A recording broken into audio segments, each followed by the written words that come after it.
Quickly, an email, taking this off my phone because I forgot. It's from a guy whose actually his name is George Lucas. He said, "You may not meet many couples like us, but we do exist. I've been listening to your show on YouTube for the past couple of years. Just this month, my wife and I celebrate our 27th anniversary and look forward to many more. I wanted to share this with you and your listeners so that they might understand that it is people that live together and not labels and institutions. I was raised a Christian Lutheran in the Lutheran Church Missouri Synod since my birth, and my wife was raised in the Church of Jesus Christ of Latter-day Saints since her birth.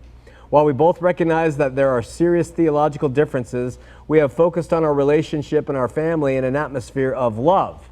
Please don't misunderstand me. I've been harsh with my wife in the past and have made it very difficult on her, and the burden of that guilt falls squarely on my shoulders.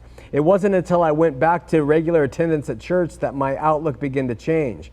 For 20 years, I was in the Army and didn't attend church very much, and then I was retired and discovered that something was missing. I didn't have a relationship with my Lord and Savior Jesus Christ. Once this relationship returned, I simply no longer wanted to attack what she believed.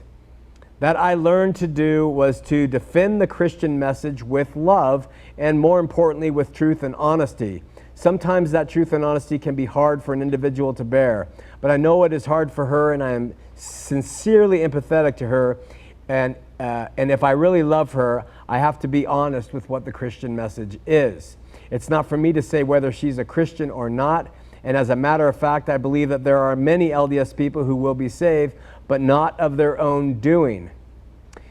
I have learned to separate the institutional LDS church from the LDS people. That's what we were talking about earlier. Just because the institution is so vile in what it represents when you get down to the end of it. Many religious institutions are, and I'm always going to add that because they can be.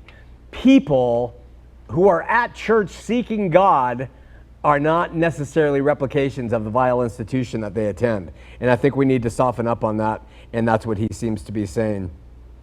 He says, he makes a good point. He says, what I have been taught from the LDS is that if someone is going to state a belief in something, then one should be able to at least defend it.